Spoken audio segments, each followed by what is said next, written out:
ప్రార్థన చేసుకొని మరి మిగిలిన మాటల్లోనికి మనం వెళ్దాం.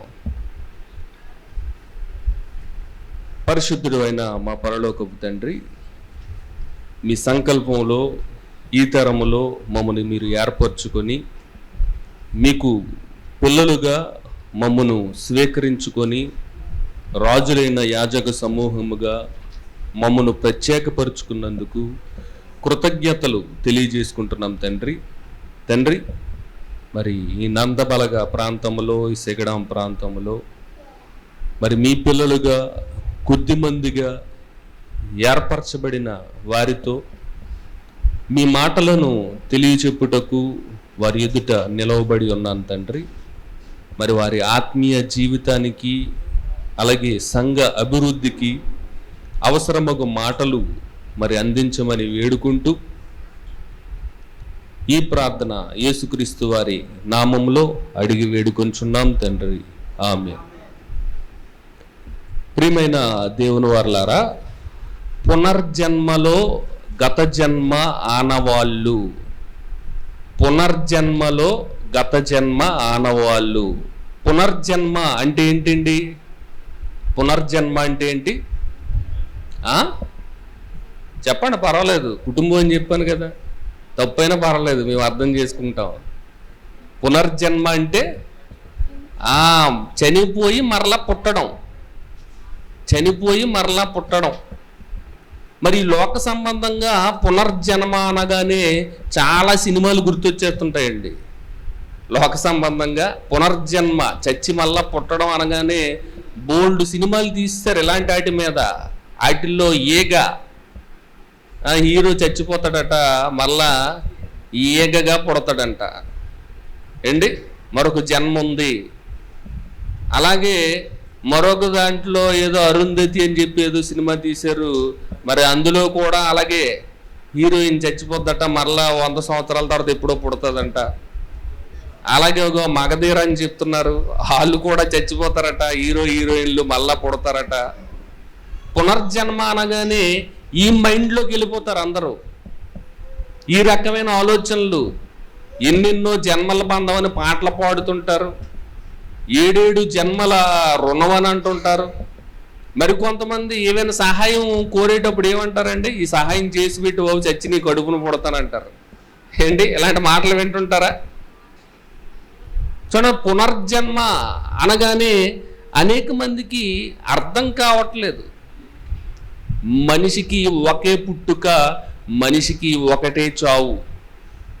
ఒకసారి పుట్టాలి, ఒక్కసారి మరణించాలి. మరలా పుట్టే అవకాశం దేవుడు మనిషికి ఇవ్వలేదు.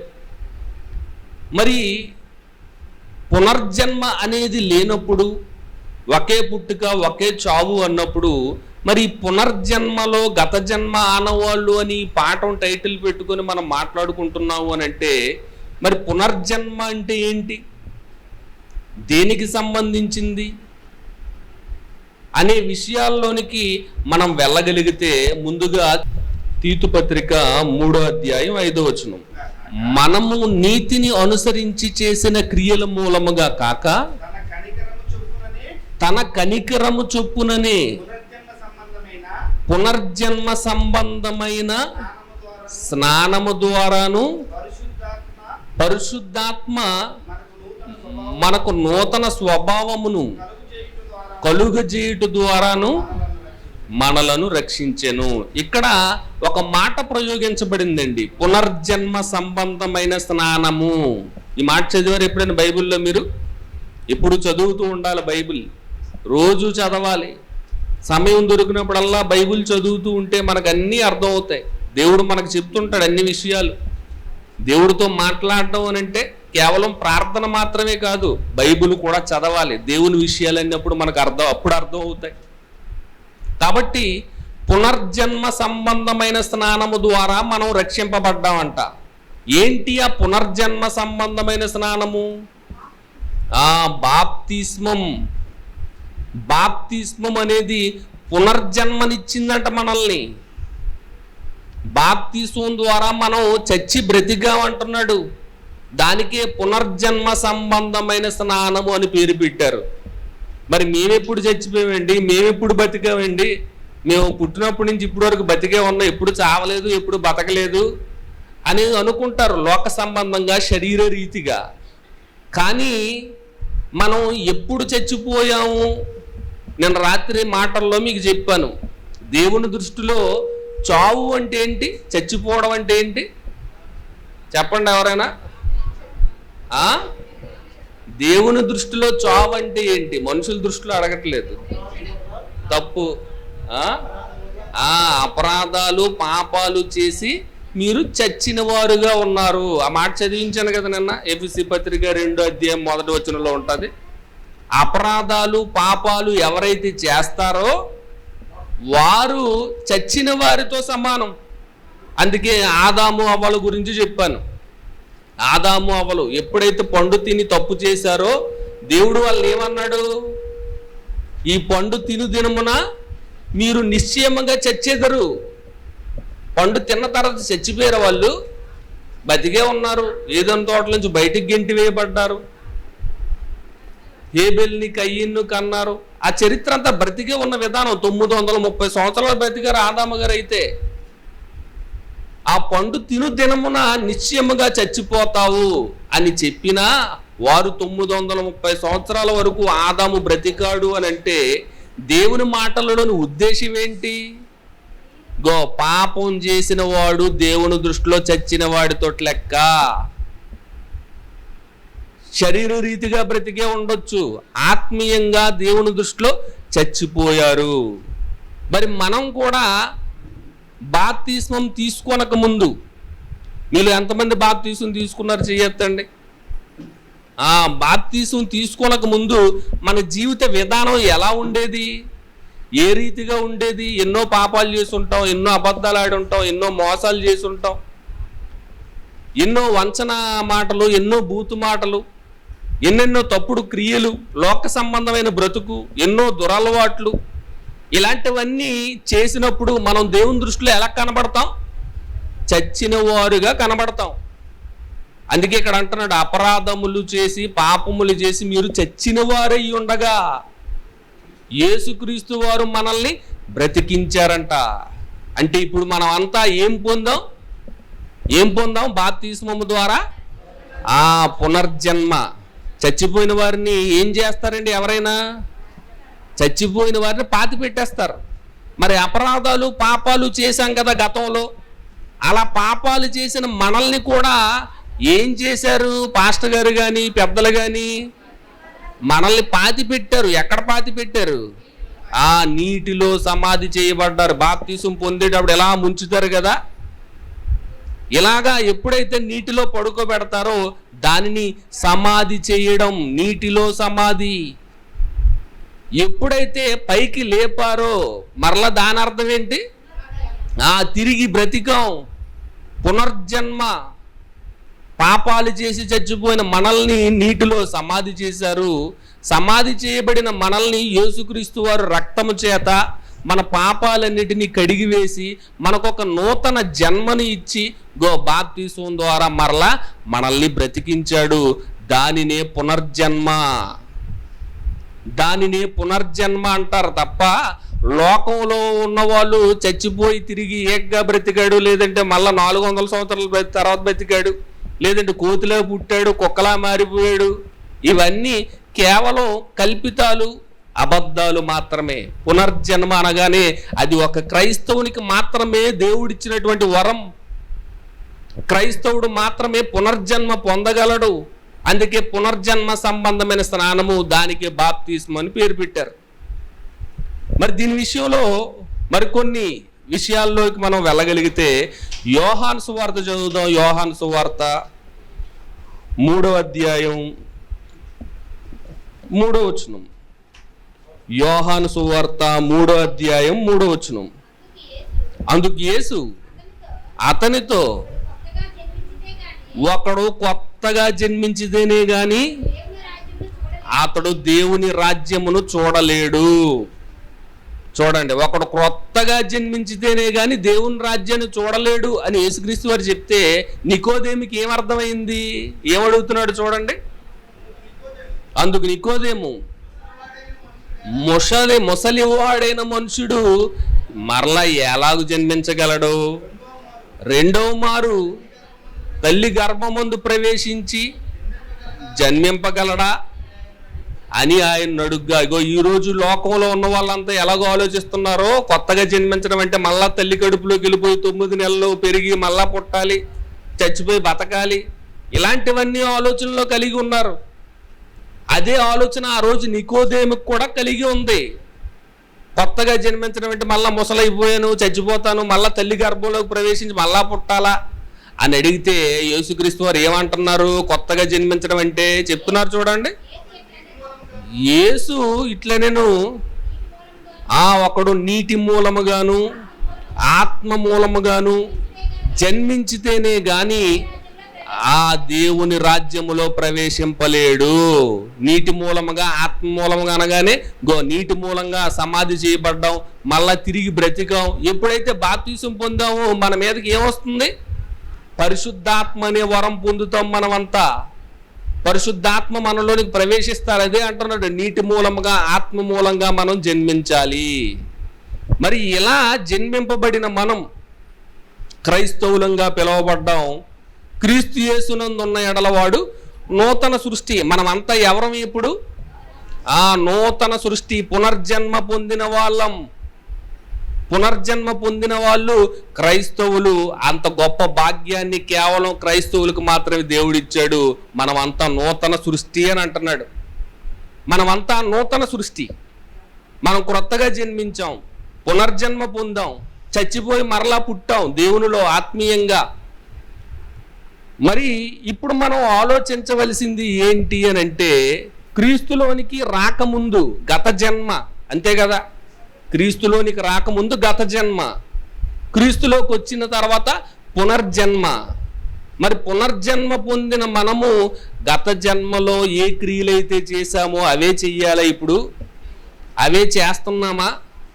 మనలో మార్పు అనేది కనబడాలి. మనలో మార్పు అనేది కనబడాలి. వాక్యం విన్నాం, దేవుని మార్గంలోకి వచ్చాం. దేవుని మార్గంలో వచ్చిన మనము దేవుని దగ్గర చేరుకోవడానికి ప్రయాణిస్తున్నాం. ఆ ప్రయాణంలో దేవుడు కోరుకుంటున్నది ఏంటి అని అంటే మన బ్రతుకు విధానంలో మార్పు. మరి ఏ రకమైన మార్పు కలిగి ఉన్నాం మనం?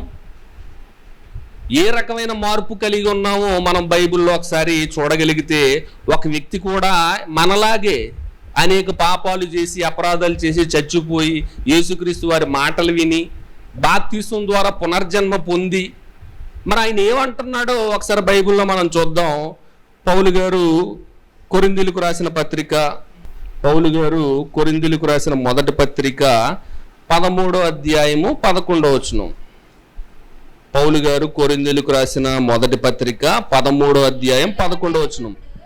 నేను పిల్లవాడినై ఉన్నప్పుడు పిల్లవాని వలె మాట్లాడి తిని, పిల్లవాని వలె తలంచి తిని, పిల్లవాని వలె యోచించి తిని, ఇప్పుడు పెద్దవాడినై పిల్లవాని చేష్టలు మానివేసి తిని.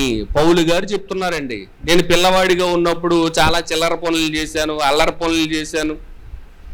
రోడ్డు మీద ఐస్ క్రీమ్ బండి వచ్చింది అనుకోండి, పిల్లలందరూ ఏం చేస్తారు? పోయాన ఆరణ వినగానే చాలు రోడ్డు మీద పరిగెట్టి వెళ్ళిపోతారు. ఎందుకు? ఐస్ క్రీమ్ కావాలి. ఏమైనా తినే పదార్థాలు వస్తే చాలు, ఎవరైనా పాటలు వేసుకొని రోడ్డు మీద వెళ్తే చాలు, వెంటనే రోడ్డు మీదకి వెళ్ళిపోతారు. చిన్నప్పుడు తెలియదు ఏమీను, ముగ్గు జీవుడు నాకేయడాలు, సరిగ్గా శుభ్రంగా ఉండకపోవడాలు, చూడండి ఎడం చేత్తో తినేయడాలు తెలియదు. పిల్లవాళ్ళుగా ఉన్నప్పుడు మనం అంతా అలా చేసిన వాళ్ళమే. మంచం మీద పోసేయడాలు, చూడండి రోజు అమ్మ తెల్లవారు లెక్కని శుభ్రంగా ముట్టుకెళ్ళి పెట్టడమే, రోజు మంచం తడిపెడుతున్నాం ఏటరా అనుకోండి. అందరం అలా తిట్లు తిన్న వాళ్ళమే కదా. చూడండి, పిల్లవాడిగా ఉన్నప్పుడు పిల్లవాని చేష్టలు, అన్ని చిన్నపిల్లల ఆలోచనలు. చూడండి, చిన్నపిల్లల ఆలోచనలు ఎలా ఉంటాయంట? ఎవరైనా తల గుద్దుకున్నారు అనుకోండి, ఏమొచ్చేస్తాయంట? కొమ్ములు వచ్చేస్తాయట. నిజమే, అది చిన్నపిల్లల ఆలోచన, చిన్నపిల్లల తలంపులు. ఒకసారి కొట్టుకుంటూ కొమ్ములు వచ్చేస్తాయి కాబట్టి 2 సార్లు కొట్టుకోవాలట. చూడండి, ఇవన్నీ ఏంటి? చిన్నపిల్లల మనస్తత్వం. పుస్తకంలో నెమల పెంచం పెట్టాం అనుకోండి, అది ఏం చేస్తుందట? నెమల పెంచం పిల్లలు పెడుతుందట. చూడండి, పిల్లవాని ఆలోచనలు, పిల్లవాని చేష్టలు. ఇప్పుడు పెద్ద అయిన తర్వాత కూడా అలాగే ఉంటాం మనం. ఇప్పుడు కూడా పుస్తకాలు అలాగే పెడుతున్నాం, పిల్లలు పెడుతుందని తెలిసిపోయిన మనకి నిజం. చిన్నప్పుడు తెలియదు, చిన్నవాళ్ళలాగా ఆలోచించాం, మన తలంపులు ఆలోచనలు పనులు చిన్నపిల్లల్లాగే ఉంటాయి. పెద్దవాళ్ళు అయిన తర్వాత అన్నిటినీ విడిచిపెట్టేశాం, మనకి జ్ఞానం వచ్చింది, వివేకం వచ్చింది, బుద్ధి వచ్చింది, పెద్దవాళ్ళలాగా నడుచుకుంటున్నాం. మరి ఇది లోక సంబంధంగా మనం అనుకుంటే పిల్లవాడు పెద్దవాడు అని. మరి పౌలు గారు ఇక్కడ ఏమంటున్నారు? పౌలు గారు చిన్నపిల్లడు, నేను పిల్లవాడిగా ఉన్నప్పుడు పిల్లవాని చేష్టలు చేశాను, పిల్లవాని వలె తలంచాను, నా క్రియలన్నీ పిల్లవాని వలె ఉన్నాయి అని దేనిని ఉద్దేశించి మాట్లాడుతున్నారు? దేని గురించి చెప్తున్నారు? క్రీస్తులోనికి రాకముందు ఆయన ఏం పనులు చేశాడట? పిల్లవాని వలె తలంచాను, పిల్లవాని చేష్టలు చేశాను అని వేటిని ఉద్దేశించి చెప్తున్నాడు? పౌలు గారు క్రీస్తులోకి రాకముందు ఎలా ఉండేవారండి? ఎలా ఉండేవారు? సౌలుగా పిలువబడ్డాడు. హింస, క్రైస్తవుడు కనబడితే చాలు హింస, కొరడాలతో కొట్టేవాడట. స్త్రీలని పురుషులని తేడా లేకుండా అందరిని పట్టి చెరసాలలో వేసేవాడంట, అందరినీ చంపేవాడంట. చూడండి, పిల్లవాని వలె ఉన్నప్పుడు పిల్లవాని వలె తలంచాడు, చాలా ఘోరమైన క్రియలు చేశాడు. క్రైస్తవులను చంపడం నాకు ప్రాణాధారం, నాకు పర్మిషన్ ఇవ్వండి. ఎక్కడ క్రైస్తవుడు కనబడితే, ఎక్కడ క్రైస్తవురాలు కనబడితే శుభ్రంగా కొట్టి చెరసాలలో వేసి చంపేంతవరకు ఊరుకునేవాడు కాదంట. నాకు అలాంటి పవర్ ఇవ్వండి, అధికారం ఇవ్వండి అని చెప్పి అధికారుల దగ్గరికి వెళ్ళిపోయాడు. నాకు పర్మిషన్ ఇవ్వండి, నేను ఇలాగ అందరినీ నాశనం చేస్తాను. చూడండి, ఈ రకమైన ఆలోచనల్లో ఉన్నాడు. క్రీస్తులోనికి రాకముందు పిల్లవాని వలె పిల్లవాని చేష్టలు చేశాడు, పిల్లవాని ఆలోచనలు చేశాడు, భయంకరమైన జీవితాన్ని గడిపాడు.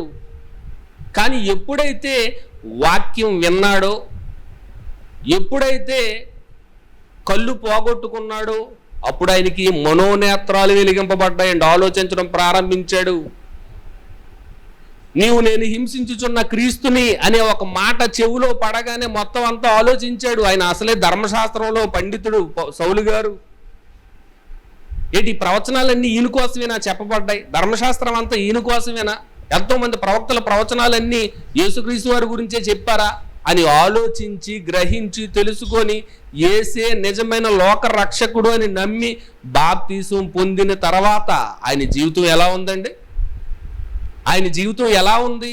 చాలా పెద్ద మార్పు కనబడుతుంది కదా. అప్పటి వరకు అందరినీ కొట్టేవాడు, అందరిని హింసించేవాడు. క్రైస్తవుడు అయిన తర్వాత పౌలును కొడుతున్నారు అందరూ, పౌలుని హింసిస్తున్నారు అందరూ, పౌలుని జైల్లో పెట్టారు చాలాసార్లు. చూడండి, మార్పు, మనకి మార్పు అనేది కనబడుతుంది. పిల్లవాడే ఉన్నప్పుడు పిల్లవాని చేష్టలు చేశాడు, క్రైస్తవులంటే అసహించుకున్నాడు, యేసుక్రీస్తు వారిని ద్వేషించాడు, అందరిని హింసించాడు, చంపాడు. నిజం తెలుసుకున్న తర్వాత, పునర్జన్మ పొందిన తర్వాత, బాప్తిస్మము ద్వారా గత జన్మ విడిచిపెట్టి పునర్జన్మలోకి, క్రొత్త జన్మలోకి ప్రవేశించిన తర్వాత పౌలు గారి కార్యక్రమాలు ఎలా ఉన్నాయి? ఇగో యేసే లోకరక్షకుడు అని అనేక ప్రాంతాలు తిరుగుతూ సువార్త పరిచర్య చేస్తూ, ఎన్ని ఇబ్బందులు వచ్చినా, ఎన్ని కష్టాలు వచ్చినా వాటిని అన్నిటినీ అధిగమించి యేసుక్రీస్తు వారి గురించి ప్రకటించడం ప్రారంభించాడు కదా. చివరికి తన ప్రాణం పోయినంత వరకు కూడా అదే పనిలో ఉన్నాడు. ఎక్కడికి వెళ్తే అక్కడే దేవుని వాక్యం, చెరసాల్లో ఉంటే చెరసాల్లో దేవుని వాక్యం, ప్రయాణంలో ఉంటే ప్రయాణంలో దేవుని వాక్యం. ఎక్కడ ఉన్నా అవకాశం దొరికిన ప్రతిసారి దేవుని వాక్యం ప్రకటించేవాడు. యేసు నిజమైన దేవుడు అని చెప్పి ప్రకటించాడు, అందరికీ తెలియజెప్పాడు. కేవలం యెరూషలేములోనే ఉండిపోకుండా ప్రపంచ నలుమూలలకి దేవుని మాటలు విస్తరించాలని ఆసియా ఖండం, ఐరోపా ఖండం, ఆఫ్రికా ఖండం, ఇలా అనేకమైన ప్రాంతాలు ఆయన తిరిగి వాక్యాన్ని విస్తరింపజేశాడు. అనేక సంఘాలను ప్రారంభించాడు, అనేక మందిని శిష్యులుగా చేశాడు, ఎంతో మందిని దేవుళ్ళలోనికి తీసుకొచ్చాడు. ఎంత మార్పు ఉందండి, ఎంత మార్పు కనబడుతుంది. గత జన్మలో బాప్తిసం పొందక ముందు చేసిన కార్యక్రమాలన్నిటినీ విడిచిపెట్టేశాడు. దేవునిలోకి వచ్చిన తర్వాత ఎన్నో ఘనమైన కార్యక్రమాలు పౌలు గారు చేశారు. మరి ఈరోజు మనం ఎలా ఉన్నాం? మనం కూడా పౌలు గారు లాగే గతంలో చాలా పిల్లవాని చేష్టలు చేశాం కదా. ఎన్నో చేయకూడని పనులు చేశాం కదా. కానీ యేసుక్రీస్తు వారు మనల్ని కనికరించి పునర్జన్మనిచ్చారు కదా, బాప్తిసం ద్వారా క్రొత్తగా జన్మించాం కదా. మరి మనలో ఏం మార్పు కనబడుతుంది? గతంలో ఎలాగ ఉన్నాము, ఇప్పుడు అలాగే ఉన్నామా? ఏమైనా పని చేస్తున్నామా? దేవుని గురించి ఆలోచిస్తున్నావా? మార్పు అనేది కనబడాలండి. ఆ మార్పు అనేది కనబడాలి. పొట్టి జక్కయ్య గురించి ఎంతమందికి తెలుసండి? పొట్టి జక్కయ్య విన్నారా ఎప్పుడైనా ఉపమానం? పొట్టి జక్కయ్య ఏం చేసేవాడట? అందరిని మోసగించేవాడట. అధిక వడ్డీలు, చక్ర వడ్డీలు, బారు వడ్డీలను తీసుకొని అందరి దగ్గర బలవంతంగా వసూలు చేసేవాడట. అందరి దగ్గర అన్యాయంగా ప్రవర్తించేవాడట. అది గత జన్మ. పిల్లవాని వలె ఉన్నప్పుడు అలా ప్రవర్తించాడు. ఎప్పుడైతే యేసుక్రీస్తు వారు వారి ప్రాంతానికి వచ్చారని తెలిసిందో ఏ చెట్టు ఎక్కాడటండి? ఆ మేడి చెట్టు ఎక్కాడట. కిందనుంటే మన హైట్కి ఎవరు కనబడటం లేదు. అందరు జనాలు మూగిపోతున్నారు. ఈ గుంపులో యేసు ప్రభు వారిని చూడాలంటే కుదరట్లేదు అని మేడి చెట్టు ఎక్కి చెట్టు మీద నుంచి చూస్తున్నాడు. ఎవరు? యేసుక్రీస్తు వారు. ఆయనకి అందరూ స్వస్థతలు చేస్తున్నారట కదా, ఆయన అందరికీ మేలు చేస్తున్నాడంట కదా, ఆయన అందరికీ ఆహారం పెడుతున్నాడంట కదా, ఆయన మంచి వాక్యాలు చెప్తున్నాడట కదా. ఆయన ఎలా ఉంటాడో చూడాలని చెట్టు ఎక్కితే తిన్నగా యేసుక్రీస్తు వారు ఆయన దగ్గరకు వచ్చి ఏమన్నారండి? జక్కయ్య చెట్టు దిగు, నేడు నేను మీ ఇంటికి రాబోతున్నాను. చూడండి, నేడు నేను మీ ఇంటికి రాబోతున్నాను అనగానే జక్కయ్యలో మార్పు వచ్చింది. యేసుక్రీస్తు వారి జీవితంలోకి ఎప్పుడైతే వచ్చారో, యేసుక్రీస్తు వారు జక్కయ్య జీవితంలో ఎప్పుడైతే ప్రవేశించారో వెంటనే మార్పు. ఏ రకమైన మార్పు వచ్చింది ఆయనకి? ఏ రకమైన మార్పు వచ్చిందండి? గతంలో లాగా అన్యాయాలు చేసుకుంటూ వడ్డీలు తిప్పుకుంటూ డబ్బులు సంపాదించుకుంటానన్నాడా? ఏమన్నాడు? తిరిగి ఎవరి దగ్గర అయితే అన్యాయంగా తీసేసుకున్నాడో వాళ్ళకి మరలా తిరిగి డబ్బులన్నీ ఇచ్చేసాడట. 4 రెట్లు ఇచ్చేసాడట. తన ఆస్తిని అంతటనే బీదలకు పనిచేశాడంట. మార్పు. అన్యాయంగా సంపాదించిన ప్రతిదీ పంచిపెట్టేశాడంట. గత జన్మలో ఉన్న ఆయన చెడు క్రియలన్నిటినీ విడిచిపెట్టి క్రొత్త జన్మలో యేసుక్రీస్తు వారి అతని జీవితంలో ప్రవేశించిన తర్వాత పెను మార్పు వచ్చింది. ఇంక మరి అన్యాయమే చేయలేదంట, అక్రమంగా నడుచుకోలేదంట. ఎవరి దగ్గర అయితే అన్యాయంగా తీసుకున్నాడో అన్నీ ఇచ్చేసాడట. ఎవరి దగ్గర అయితే మోసం చేసి సంపాదించాడో అన్నీ తిరిగి పంచిపెట్టేశాడంట. అప్పుడు యేసుక్రీస్తు వారు జక్కయ్యను చూసి ఏమన్నారండి?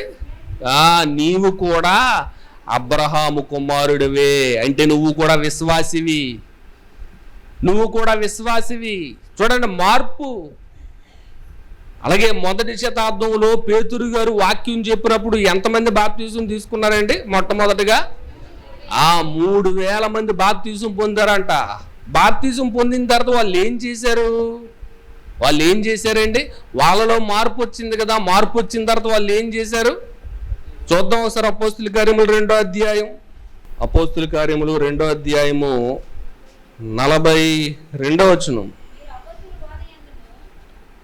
వీరు అపోస్తుల బోధయందును సహవాసమందును రొట్టె విరుచుట యందును ప్రార్థన చేయుట యందును ఎడతెగక ఉండిరి. అప్పుడు ప్రతి వానికి భయం కలిగెను. చూడండి, బాప్తిసం పొందిన తర్వాత సహవాసంలో ఉన్నారంట, రొట్టె విరుస్తున్నారంట. అపోస్తులు, బోధకులు, అక్కడ ఉన్న సంఘ పెద్దలు ఏవైతే చెప్తున్నారో ఆ మాటలు వింటున్నారట. అంతేకాకుండా ఇంకేం చేశారో చూడండి, 44వ వచనం. విశ్వసించిన వారందరూ ఏకముగా కూడి తమకు కలిగినదంతయు సమిష్టిగా ఉంచుకొనిరి. ఇదియుగాక వారు తమ చరస్థిరాస్తులను అమ్మి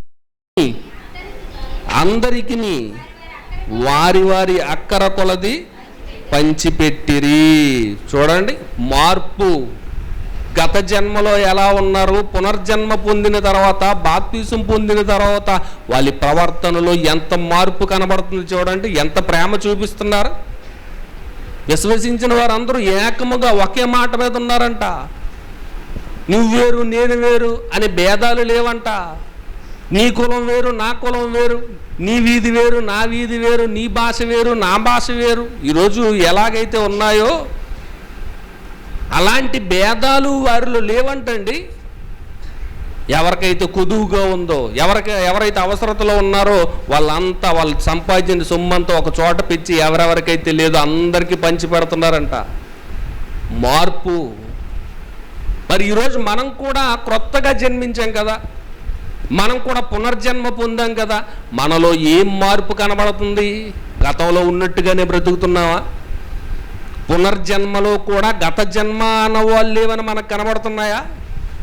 బాప్తీసం పొందిన తర్వాత, క్రైస్తవులంగా పిలువబడిన తర్వాత కూడా బాప్తీసం పొందకముందు ఎలాంటి ప్రవర్తన అయితే కలిగి ఉన్నామో, ఎలాంటి క్రియలు అయితే చేశామో ఇప్పుడు కూడా అలాగే బ్రతుకుతున్నావా? ఏమైనా మార్పు ఉందా? ఆలోచించండి, మిమ్మల్ని మీరు ఒకసారి పరిశీలించుకోండి.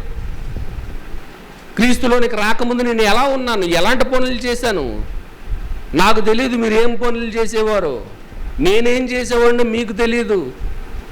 నాకు మాత్రమే తెలుసు. మీ పనులు మీకు మాత్రమే తెలుసు.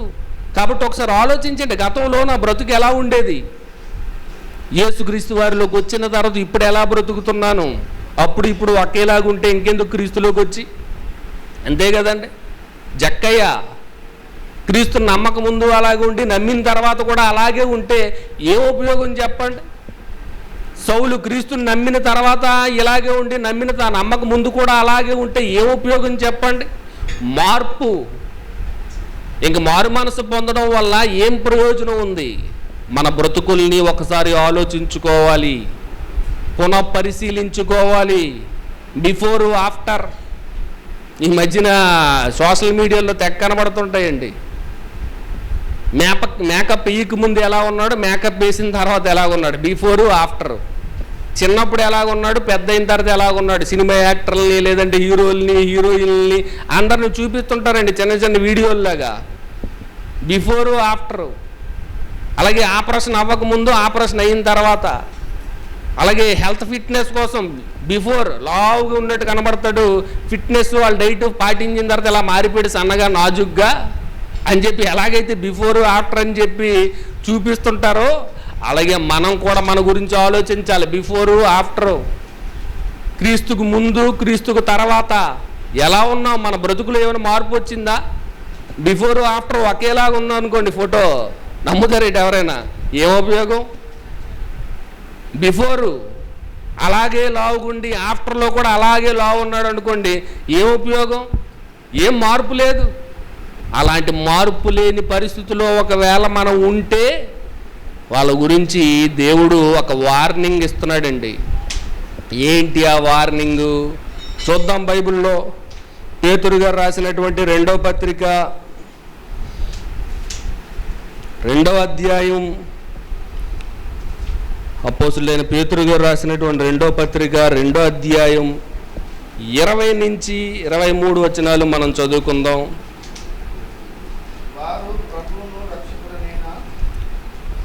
వారు ప్రభువును రక్షకుడునైన యేసుక్రీస్తు విషయమైన అనుభవ జ్ఞానము చేత ఈ లోక మాలిన్యములను తప్పించుకొని తర్వాత. చూడండి, ఇక్కడ యేసుక్రీస్తు వారు పేతురు గారు చెప్తున్నారు, మనమంతా యేసుక్రీస్తు విషయమైన అనుభవ జ్ఞానం గలవారుగా ఉన్నాం. యేసుక్రీస్తు వారు ఏం చేయమన్నారు, ఏం చేయొద్దన్నారు అందరికీ తెలుసు కదండి. ఎలా బ్రతకమన్నాడు, ఎలా బ్రతకూడదని అన్నాడు, అవన్నీ మనకు తెలుసు. దానినే అనుభవ జ్ఞానం అని అంటారు. యేసుక్రీస్తు వారు గూర్చిన విషయమైన అనుభవ జ్ఞానం చేత మనము ఈ లోక మాలిన్యాలన్నిటినీ తప్పించుకున్నామంట. ఈ లోక మాలిన్యాలంటే గతంలో చేసినటువంటి పాపాలు, లోక సంబంధమైన జీవితాలు, తినడాలు, తిరగడాలు, అంగులు, ఆర్భాటాలు, నానా రకాల అలవాట్లు, మన పనితీరు, అదంతా లోకమాలిన్యం, పాపం. ఆ పాపం నుంచి మనం విడుదల పొందామంట యేసుక్రీస్తు వారి బాప్తీసం ద్వారా.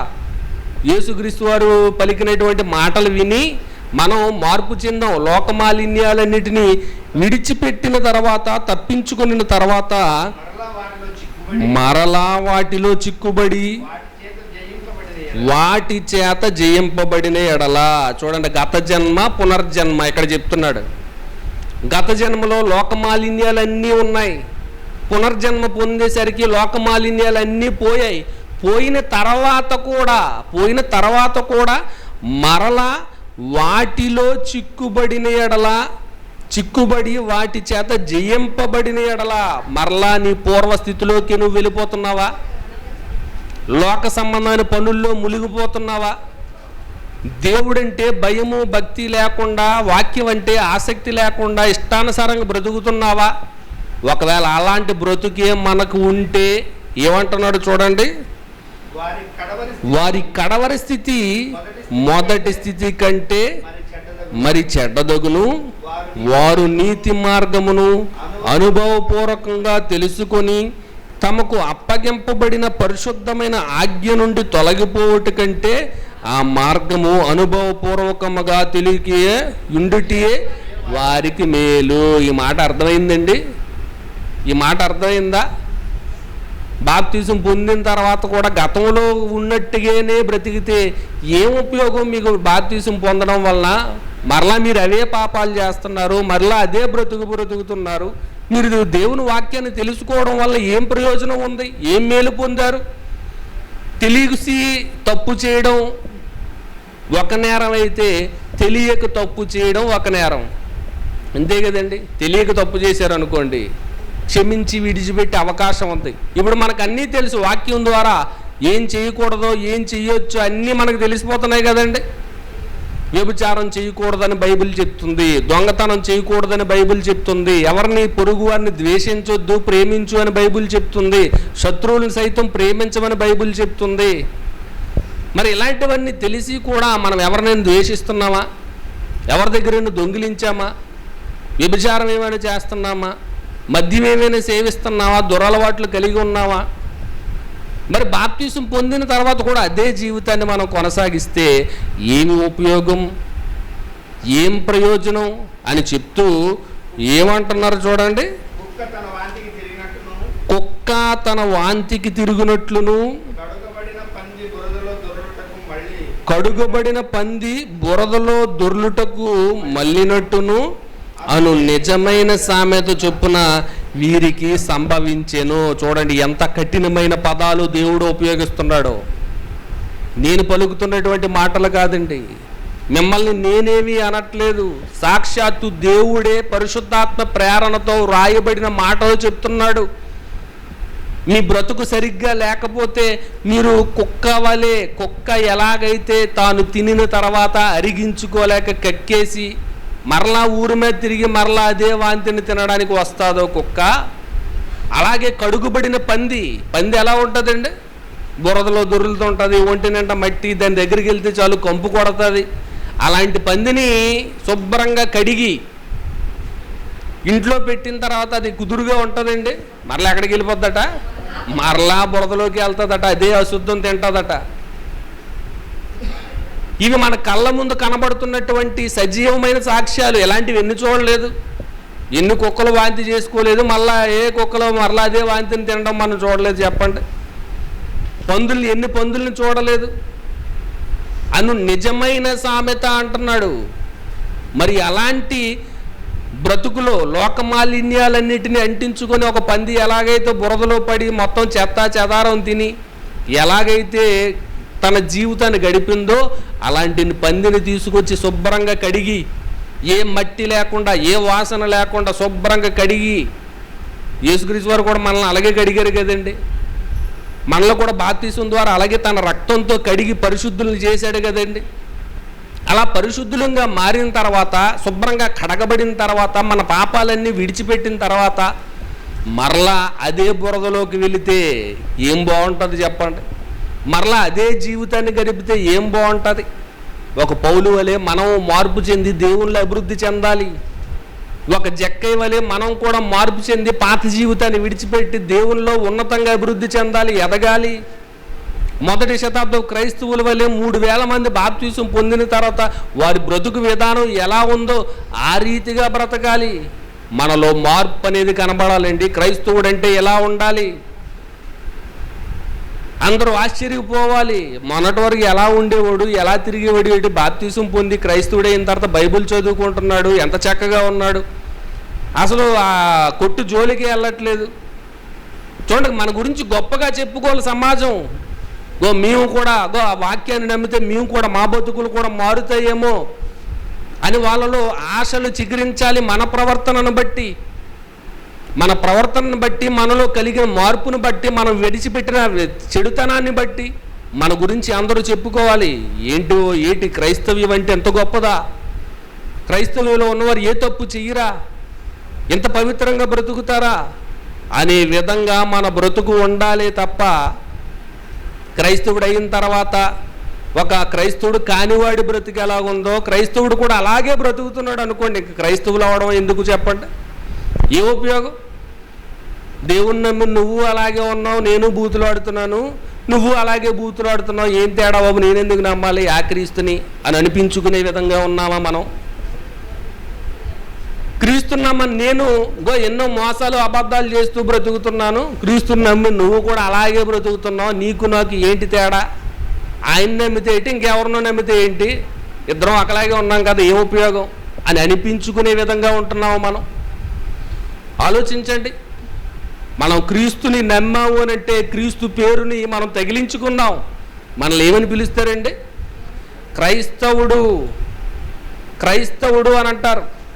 భార్య భర్త కొత్తగా వివాహం అయిందనుకోండి, వివాహం అయిన తర్వాత ఆమెను ఏ ఇంటి పేరుతో పిలుస్తారు? భార్యని ఏ ఇంటి పేరుతో పిలుస్తారండి? భార్యని భర్త ఇంటి పేరుతో పిలుస్తారు, ఎందుకంటే నువ్వు భర్త ఇంటికి చెందినదానవు. అలాగే సంఘానికి భర్త ఎవరు? యేసుక్రీస్తు వారు. అంటే మనం ఎప్పుడైతే సంఘంలో చేర్చబడ్డామో యేసుక్రీస్తు వారి పేరు మనకు తగిలించబడింది, క్రైస్తవుడు అని అంటున్నారు. అంటే మన భర్త ఇంటి పేరు కలిగి ఉన్నాం. మనం ఏమైనా పెళ్ళైన తర్వాత భార్య ఏదైనా తప్పుడు పని చేసింది అనుకోండి, ఎవరిని అంటారు? అందరి దగ్గర దొంగతనాలు చేస్తుంది అనుకోండి, అందరి దగ్గర అబద్ధాలు ఆడుతుంది అనుకోండి, అందరి దగ్గర మోసాలు చేస్తుంది అనుకోండి, పలానా ఓడి భార్య ఇలా చేస్తుంది చూడండి అని భర్తను కూడా లాగుతారా లాగరా? కుటుంబ సభ్యులందరినీ లాగుతారా లాగరా? అందరి మీద నింద పడుతుంది. ఇది ఎంత వాస్తవమో, సంఘములో మనమంతా చేర్చబడ్డాము అని అంటే మనకి యజమాని యేసుక్రీస్తు వారు, ఆయన పేరే మనకు పెట్టారు. మనం ఏ చిన్న తప్పుడు పని చేసినా ఎవరినంటారు? ఆ దేవుణ్ణి అంటారు, యేసుక్రీస్తు వారిని అంటారు. అందుకే రోమపత్రికలో ఒక మాట రాయబడింది చూడండి. రోమపత్రిక 2వ అధ్యాయం 21 నుంచి 24 వచనాలు చదువుదాం. రోమపత్రిక 2వ అధ్యాయం 21 నుంచి 24 వచనాలు. ఎదుటివానికి బోధించు నీవు, నీకు నీవే బోధించుకొనవా? దొంగిల వద్దని ప్రకటించి నీవు దొంగిలెదవా? వ్యభిచరించవద్దని చెప్పు నీవు వ్యభిచరించదవా? విగ్రహములను అసహించుకొని నీవు గుళ్ళనే దోచేదవా? చదవండి ఇంకా. ధర్మశాస్త్రమునందు అతిశయించు నీవు ధర్మశాస్త్రం మీరుట వలన దేవుణ్ణి అవమానపరిచెదవా? వ్రాయబడిన ప్రకారము మిమ్మును బట్టియే కదా దేవుని నామము అన్యజనుల మధ్యను దూషింపబడుతున్నది. చూడండి, ధర్మశాస్త్రమందు అతిశయించు నీవు అనగా వాక్యమందుగో పలానా వాక్యాన్ని కలిగి ఉన్నానని చెప్పే నీవు వాక్యాన్ని ఏం చేయాలంట? మీరుట వలన. వాక్యాన్ని మీరితే ఎవరికి అవమానం కలుగుతుందంట? దేవునికి అవమానం కలుగుతుందంట. ఈరోజు ఎన్నో వాక్యాలు బైబిల్ పట్టుకొని చదువుకుంటున్నాం, వింటున్నాం కదండి. ఆ వాక్యాల ప్రకారం బ్రతకకుండా వాక్యాలని మీరితే, అతిక్రమిస్తే మనకి క్షమాపణే ఉండదంట. దేవుణ్ణి అవమానపరిచే వారం అయిపోతామంట. దేవుడేమో మనకి మంచి బ్రతుకునవ్వాలని బాప్తిసం ఇచ్చి పునర్జన్మనిచ్చి మంచి వాక్యాన్ని ఇచ్చి మన పాపాలన్నీ కడిగి ఆయనేమో సిలువు మీద రక్తాన్నంతా ధారపోసి మన కోసం ఎన్నో త్యాగాలు చేసి మనకు మంచి బ్రతుకునిస్తే మన ద్వారా దేవునికి మెప్పు కలగాల, మేలు కలగాల, మహిమ కలగాలి, లేదంటే అవమానం కలగాలి? ఏం కలగాలి చెప్పండి? మహిమ కలగాలి. మనల్ని బట్టి దేవుణ్ణి పొగిడేవారుగా ఉండాలి. అన్ని జనులు మన సత్క్రియలను చూసి ఎవరిని మహింపరచాలట? ఆ దేవుణ్ణి మహింపరచాలట. అన్ని జనులు కూడా మన క్రియలను చూసి దేవుణ్ణి మహింపరిచే విధంగా మన బ్రతుకు ఉండాలి. అని దేవుడు ఎంత స్పష్టంగా చెప్తున్నాడండి. మరి ఈరోజు క్రైస్తవ్యం పరిస్థితి ఎలా ఉంది?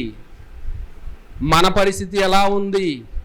పునర్జన్మ పొందిన మనం, పరిశుద్ధమైన జీవితంలో ప్రవేశించిన మనం, బాప్తిస్మం పొందక మునుపు అనగా గత జన్మలో ఎలా ప్రవర్తించామో అలాగే ఇప్పుడు ప్రవర్తిస్తున్నామా చెడుతనం విడిచిపెట్టకుండా? ఆలోచించండి ప్రియమైన వారులారా. ఒకవేళ మన బ్రతుకు అలాగే ఉంటే ఏ రకమైన శిక్ష దేవుడు విధిస్తానంటున్నాడో చివరికి మాట చదివి ముగించుకుందాం. యెహెజ్కేలు గ్రంథం 18వ అధ్యాయం 24వ వచనం. యెహెజ్కేలు గ్రంథం 18వ అధ్యాయం 24వ వచనం. అయితే నీతిపరుడు తన నీతిని విడిచి పాపము చేసి దుష్టులు చేయు హేయక్రియలన్నిటినీ ప్రకారము జరిగించిన ఎడల అతడు బ్రతుకునా. చూడండి, నీతిపరుడు అనగా పరిశుద్ధపరచబడిన వాడు ఆ నీతిని విడిచి మరలా దుష్ట క్రియలు చేస్తే, మరలా హేయమైన క్రియలు చేస్తే అతడు బ్రతుకుతాడా? అతడు చేసిన నీతి కార్యములు ఏ మాత్రము జ్ఞాపకంలోనికి రావు. చూడండి, మనం ఎన్ని నీతి పనులు చేసి చివరిలో మనం చెడు కార్యాల్లోకి వెళ్ళిపోతే గతంలో చేసిన నీతి కార్యాలు ఏమి జ్ఞాపకం పెట్టుకోడంట. మనల్ని శిక్ష విధిస్తాడంటున్నాడు. అతడు విశ్వాసఘాతకుడై చేసిన పాపమును బట్టి మరణము నొందును. అలాంటి చేసే వాళ్ళని అందరిని ఏమంటున్నాడు అండి? విశ్వాసులు అంటున్నాడా? విశ్వాసఘాతకులు అంటున్నాడా? విశ్వాసఘాతకులు అని అంటున్నాడు. కాబట్టి మనం అలాంటి జాబితాలో చేరకుండా విశ్వాసులుగా, విశ్వాస వీరులుగా, విశ్వాసములో అబ్రహాము కుమారుల వలె, పిల్లల వలె మనమంతా ఉండాలి. గత జన్మలో చేసిన వాటిని అన్నిటినీ విడిచిపెట్టేయాలి. పరిశుద్ధమైన బ్రతుకు బ్రతకాలి. అప్పుడే మనం ఎక్కడికి చేరుతాం? పరలోకానికి చేరుతాం. మట్టి మనిషి మహాలోకానికి చేరే మార్గం మన బ్రతుకు మన చేతుల్లోనే ఉంది. మన బ్రతుకు విధానం మన చేతుల్లోనే ఉంది. మరి ఎలా బ్రతకాలనుకుంటున్నారు? పౌలుకు ముందు, పౌలుకు తర్వాత. పౌలు జీవితం చూడండి, మొదటి శతాబ్దపు అపోస్తుల జీవితం చూడండి. ఎంతోమంది మారు మనసు పొందారు. అకులా, ప్రిస్కిల్లా గతంలో ఎలా ఉండేవారు, ఇప్పుడు ఎలా బ్రతికారు? అన్నీ గత జన్మ, పునర్జన్మ రెండు ఒకసారి టాలీ చేయండి. బైబిల్లో ఎంతోమంది భక్తులు ఉన్నారు, అపోస్తులు ఉన్నారు. గత జన్మలో చేపలు పట్టుకునేవారు, అటు ఇటు తిరిగేవారు. కానీ క్రీస్తులోనికి వచ్చిన తర్వాత వాక్యాన్ని ప్రకటిస్తున్నారు, సంఘ పెద్దలుగా ఉన్నారు, అందరికీ ఒక దిక్కుగా నిలవబడ్డారు. మార్పు కనబడుతుంది. ప్రతి ఒక్కరి జీవితంలో మార్పు కనబడుతుంది మనకు బైబిల్ చరిత్రలో. మరి అదే మార్పు మనలో కనబడుతుందా? బాప్తిసం పొందక ముందు ఎలాగున్నావు, పొందిన తర్వాత ఎలాగున్నావు? అన్యుడిగా జీవించినప్పుడు ఎలాగున్నావు, క్రైస్తవుడిగా మారినప్పుడు ఎలా ఉన్నావు? మార్పు ఒకసారి అన్ని టాలీ చేసుకోండి. ఈరోజు ఇంటికి వెళ్ళిన తర్వాత నేను గతంలో ఏం చేసేవాడిని, ఇప్పుడు కూడా అదే చేస్తే మనల్ని ఎవరు రక్షించలేరు, మనల్ని ఎవరు కనికరించలేరు. మనం నరకానికి పోయే పరిస్థితుల్లో ఉంటున్నావేమో ఒకసారి పరిశీలించుకొని తప్పుదిద్దుకునే అవకాశం నేడు అనే సమయం ఉండగానే ఏం చేయమన్నాడండి? నేడు అనబడే సమయం ఉండగానే వాయిదాలు వేయొద్దు అంటున్నాడు. ఏ వాళ్ళే నువ్వు మారిపో, ఏ వాళ్ళే నీ తప్పుని సరి చేసుకో. నేను చెప్పాను కదా, అద్దంలో చూసుకున్న తర్వాత ఏం చేయాలట? అద్దంలో చూసుకున్న తర్వాత మనం ఏం చేస్తాం? సరి చేసుకుంటాం లోపాలు. అలాగే వాక్యాన్ని చదువుకుంటున్నప్పుడు వాక్యం మన లోపాలు చూపిస్తుంది అద్దం వలె. అప్పుడు మనం ఏం చేయాలి? వెంటనే సరి చేసుకోవాలి, వెంటనే మారు మనసు పొందాలి, వెంటనే మన బ్రతుకును సరిదిద్దుకోవాలి. అప్పుడే దేవుడు మెచ్చే మంచి పిల్లలుగా మనం ఉంటాం. మన కోసం పరలోకం అనేది దేవుడు సిద్ధం చేసి ఉంచాడు. కాబట్టి చెప్పబడిన మాటలు జాగ్రత్తగా ఆలోచించండి. పునర్జన్మలో గత జన్మ ఆనవాళ్ళు ఏమైనా కనబడితే వెంటనే వాటిని విడిచిపెట్టండి, వాక్యానుసారంగా బ్రతకండి. అందరికీ వందనాలు.